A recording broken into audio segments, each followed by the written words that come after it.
பிரபு சாலமன் ஒரு டயத்துல கொடி கட்டி பறந்துட்டு இருந்தாரு. இப்ப எங்க போனாருன்னே தெரியல.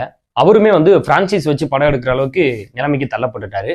கும்கி அவருடைய படத்தையே பிரான்சைஸா கும்கி 2 எடுத்து வச்சிருக்காரு. நல்ல வேலை வேற ஒரு பிரான்சைஸ் எடுத்து வைக்கல.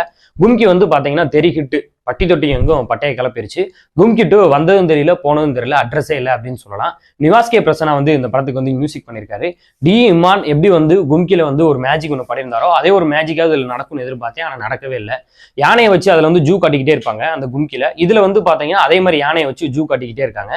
இந்த ஸ்கிரீன் பிளே பேட்டர்ன்ல பார்த்தா பிரபு சாலமன் ஏற்கனவே அடிச்சு பிடிச்சி சலச்சமாவிய திரும்ப எப்படி உங்களுக்கு தோசையை ஊத்தி காட்டுறேன் பாருங்கன்னு அதுல ஒரு முயற்சி எடுத்திருக்காரு.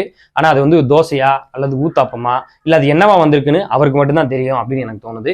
இந்த படத்துல யானையை வச்சு அவங்க பண்ண அந்த ஃபைட்டு, இந்த கமர்ஷியல் விஷயங்கள் 1-2 விஷயங்கள் ஒருக்கா இருந்துச்சு. எனக்கு ரொம்ப பிடிச்ச போர்ஷன் என்ன அப்படின்னு பாத்தீங்கன்னா அந்த சின்ன பையனோட கேரக்டர். அந்த போர்ஷன்ஸ் எல்லாமே ரொம்ப அழகாவும் இருந்துச்சு.